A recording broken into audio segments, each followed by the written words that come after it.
microphone for the software. This is how I live till they end up in my coffin.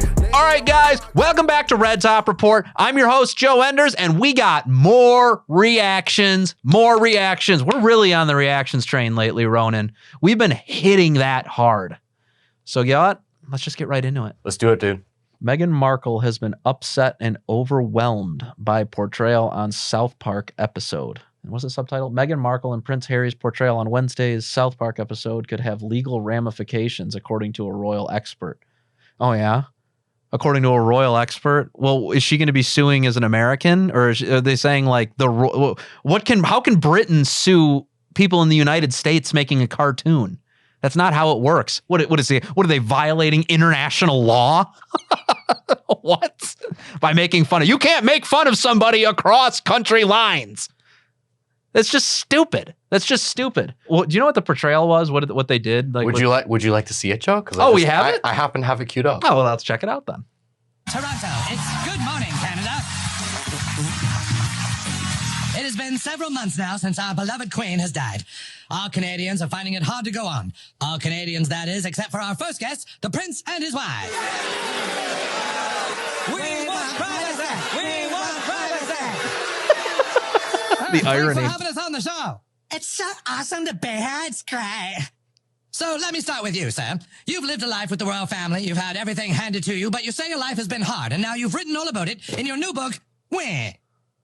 Yes, that's right, friend. You see, my wife and I are totally like, you should write a book because your family like stupid, and then so are like journalists. So you hate journalists.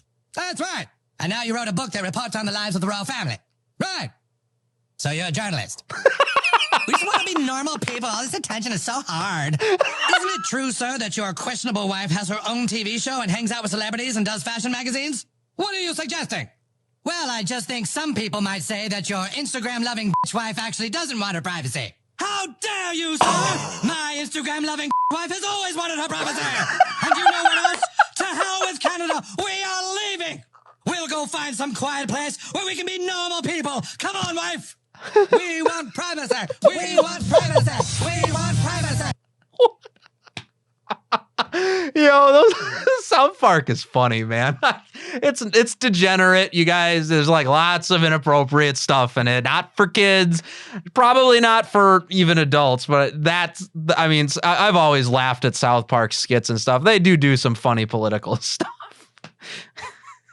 But no, I mean, seriously, the irony, like when they're walking out with the protest signs saying, "We don't want attention, leave us alone," and then writing a book about how awful and abusive and terrible the royal family is while saying they hate journalists for writing long, slanderous books about certain things. And that said, I mean, there's probably some true things in there about the royal family. I'm not a fan of the royal family either. They're a little, the institution itself is just a little bit anti-Catholic, kind of like the fact that you can't be a Catholic and become the king or the queen of England.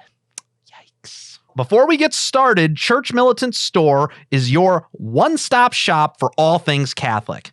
Our store of curated Catholic goods has something for everyone. If you're looking for DVDs, you can get the entire series of our flagship shows like The One True Faith. That's a good one. Michael Voris. We love that guy. Looking for a new book? Church Militant Store has a carefully selected collection of some of the best reads to better your faith life. Looking for a faith-based gift for family or friend? We sell rosaries made by monks and scented bar soap made by nuns. Scented bar soaps, huh? Well, it probably smells pretty good. You can find what you need and more at churchmilitant.shop. Again, churchmilitant.shop. Check it out. It's all the stuff that you're going to want, all your Catholic stuff. Get your Catholic stuff. What's a high value woman? A woman who knows her worth and knows she can do better than that, because there are men out there that aren't going to want to see a whole bunch of women at one time. Well, what determines a woman's worth? I think a woman determines her own value. See, that's the difference between men and women. Like, a man can't just determine their value. The world dictates how valuable you are. The marketplace, you're saying. Right. Like, women could just make up how valuable she is in her head and then just assume that the world should follow that. But we can't operate like that. Imagine if I said like that, I'm just worth that. Like, why? Because I believe it. Everybody would think that I'm delusional, but women can believe that. I don't know. Of course she doesn't know. I mean, yeah, that is kind of a good social commentary. Now, I mean, I don't know if I would go as far to say as women do get to determine their own worth. That's not necessarily the case. I mean, there's like if you're like an ugly woman, you don't get to determine, your beauty to everybody else. I mean, they certainly try to. They certainly try to make you think they can. I mean, good grief, look at some of the magazine covers of like all these different magazines where they're throwing obese people in front of there and trying to say that that's gorgeous. That's be true to yourself, even though you're dying. Yeah, you're dying. You're eating yourself to death. Don't do that. Bad for you. But yeah, I mean, I understand what he's saying though. Men are definitely held to a higher standard, but that's also, men can take more than women. Men can take more than women. So there is that segment of things. But that said, there is an overemphasis on beating down on men, and it's 100% fostered by feminism. The entire point isn't to make men stronger by giving them more to bear or do anything like that, like the traditional sense of, oh, men can take it, so we're going to ask them to be tough. The whole point is to break them down and make them feel weak and make them feel unable to provide for their families and let the women step in because they need the women. Otherwise, they're going to be completely hopeless, or they need to be more in touch with their feminine side. And those sorts of things. No. That's evil. And that's the type of pressure that they put on men that makes them miserable. And part of that is judging them by their pocketbooks as opposed to their virtue and what they bring to the table and how they uplift the values of the Christian faith. So who is that guy? Who is that guy, Sneeko? He might have just been reposting it. I don't know if that was his. No, I think it was him. I think it said it at the top. What's a high value woman? Yes. Okay. So yeah. So that guy Sneeko is actually right. In that regard, where men are judged based on how society views them. I think that's a pretty decent point. I don't know. There's not really much else to add to that. So yeah, no, he's right, but it's not necessarily. I would nuance that a little bit and say that there's some women that don't get to determine their own worth. And there's also a lot of women that destroy their own worth, in all honesty. Take a look at OnlyFans.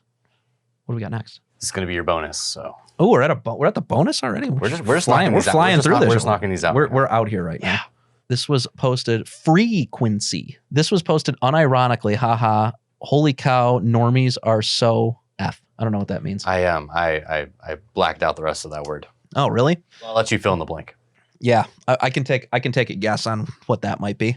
My bikini waxer said something that blew my mind this week. We were talking about feeling lost after turning 34 and why we felt that way. Then she said, "We're the first generation of 30-somethings not building traditional families. There's no blueprint for us. We're paving the way."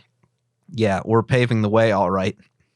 Paving the way to a lonely, lonely death, where you're lying on your deathbed and there's no husband holding your hand. There's no children holding your hand. You're by yourself. I mean, maybe your cats will be there, I guess. So you got your cats. Woo! No, yeah, what a horrible message. Yeah, paving the way. No, you're preparing yourself for despair. You're preparing yourself for fear. You are sending yourself down a path that you will regret for the rest of your life, but you won't realize it until much later. This is the problem that a lot of people have with opposing traditional families. Like Ronan, you can think about it. You can kind of think about it this way. The traditional family is the blueprint for short-term sacrifice for long-term reward. But when it's, short-term reward after short-term reward, and you live your life, through that spectrum that entire time, what you wind up in is this situation where you only live for that next short little thing. There's nothing genuine or deep about it. It's not this long-lasting appreciation that you have.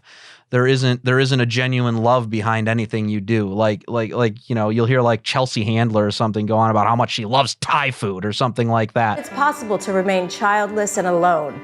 You just have to want it. No, she doesn't love Thai food. She doesn't love anything. There's nothing to love. There's no kids to love. There's no husband to love. There's nothing to love. So you're just after your next cheap fix over and over and over again. And that's your whole life. And then once you reach the end, there is no long-term satisfaction. There is no encouragement on your deathbed. There's you, the devil, and God fighting over your soul. Think about that for a second. I wouldn't want to be in that situation. I want as many family members around me as I can. Have kids, guys. Big families. Big Catholic families. We need to take back the country. We need to take back the world. We need to baptize the world. We need to get them their sacraments, and we need to get them to heaven. That's our job as Catholics. So let's step up. Let's get married. Let's have kids and have some of those kids join the priesthood or a religious order of some kind. Have more of them get married and have a bunch of kids themselves. That's how we retake the culture. We have the future. We're the ones paving the way, not the people that aren't having kids. They're going to die alone, and that was their choice. And I'm very sorry that they made that choice, but they made that choice. So let's pave the way to a new future by getting married and having traditional Catholic families. And with that said, guys, I think that's all we got today, Ronan. I mean, that was the bonus, wasn't it? Yeah, man, that was the bonus, and you just knocked that one out of the park. I'll just say that. Let's do this. All right, guys, thanks for tuning in to this episode of Red Top Report. As I told you, you can follow us on Instagram, you can follow us on Twitter, and you can subscribe to our YouTube channel. Please subscribe to our YouTube channel. We're trying to kill it as much as we can. But we can't do that unless you, and I'm talking about you, give us your money. It's about the money and the prestige.